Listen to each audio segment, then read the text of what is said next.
Hoy en Bravísimo estamos haciendo un recorrido por las diferentes generaciones, resaltando algunas de sus características y recordando varios de los acontecimientos más importantes de cada época. Para empezar, tenemos la generación Baby Boom. Esta generación pertenece a las personas nacidas luego de la guerra y su nombre se debe a la tasa de natalidad por esos años. El trabajo era visto como modo de ser y de existir, muy estable y no necesariamente haciendo lo que amaban. Si bien persiste el ideal de la familia, se empiezan a romper sus estructuras. En cuanto a la tecnología, no existían los celulares, disfrutaban las cartas por correspondencia. De esta generación destacamos acontecimientos memorables como el asesinato de John F. Kennedy y Martin Luther King, la conformación de los Beatles,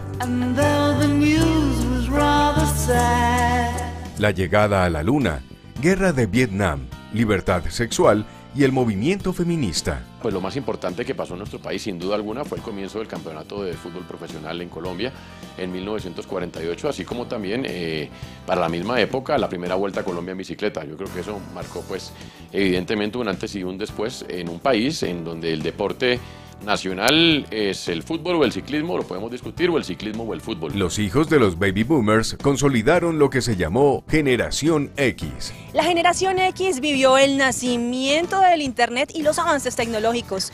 Disfrutaron los primeros computadores. Se podría decir que son una generación de transición. En la década de los 70 yo era un niño, aunque muchos no lo crean. La carga de tareas no era tan fuerte, era más un juego. Se trabajaba mucho más en el colegio que en la casa, pero definitivamente los papás tenían el tiempo, recuerdo bien, ya fuera con mi papá o con mi mamá, hacer las tareas. Las comunicaciones eran muy precarias, el teléfono fijo era una maravilla. Lógicamente los papás sufrían un poco más desde las casas cuando uno salía a jugar o a la calle o a algún tipo de fiesta infantil, porque no había cómo comunicarse. Una época donde ese ignorar lo que pasaba alrededor del mundo nos hacía seres mucho más limpios, mucho más tranquilos, mucho más humildes. Bueno, en la década del 70 hay un mundial de fútbol que para muchos fue el mejor de toda la historia, fue el primero televisado enteramente, que fue el de México 70, donde se vio probablemente el mejor equipo de la historia, ese Brasil que tenía a 7 números 10.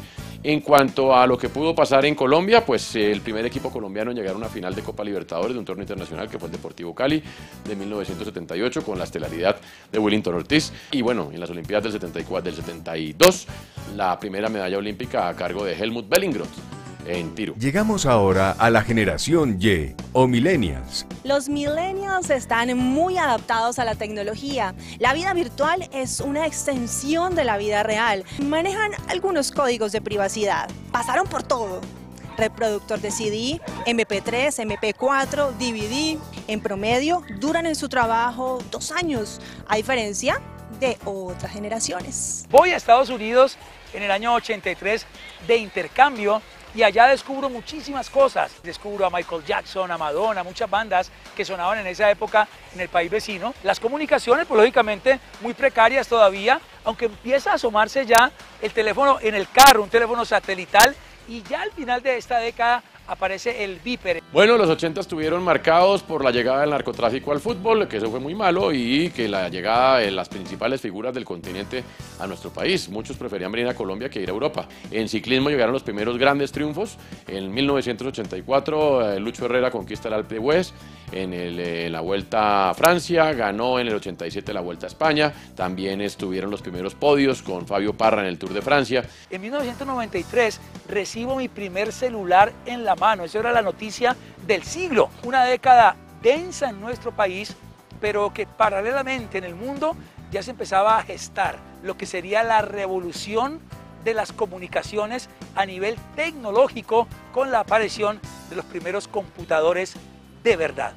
En la década del 90 llega la edad de oro del fútbol colombiano en materia de selección, volver a un mundial después de lo que pasó en el 62. Esos 3 mundiales de los 90 los jugó Colombia, y los jugó de qué manera, porque éramos muchos los que nunca habíamos visto a Colombia en un campeonato del mundo. Muy bien, viene Colombia, Dios mío, Colombia. Para cerrar este especial, tenemos a la generación más reciente, los Centennials o Z. Esta generación desde su niñez posee internet, aprenden por tutoriales, aspiran a ser youtubers. Su vida social pasa en un alto porcentaje por las redes. Y bueno, esta década ha estado marcada, por supuesto, por nuestra selección Colombia, en la época de Peckerman, Falcao, James Rodríguez, en los cuartos de final de aquel Mundial de Brasil, enormes, preciosos, y también la segunda ronda del Mundial que recién terminó en Rusia, que me parece que fue una belleza, más todas nuestras medallas olímpicas, más Nairo Quintana, más Rigoberto Urán y todos nuestros ciclistas. Estamos viviendo la mejor época del deporte en Colombia y ojalá se pueda alargar y se pueda agrandar para el futuro infinito. Diferencias entre estas generaciones de los 70, 80, 90 y la generación actual. Hemos perdido el contacto íntimo, hemos perdido la mirada a la cara y hemos reemplazado todo eso por una tableta o por un celular. Es mi mensaje para que nos alejemos un poco de los aparatos electrónicos y tengamos un contacto más cercano, no solamente con nuestros seres queridos, sino con los seres humanos en general.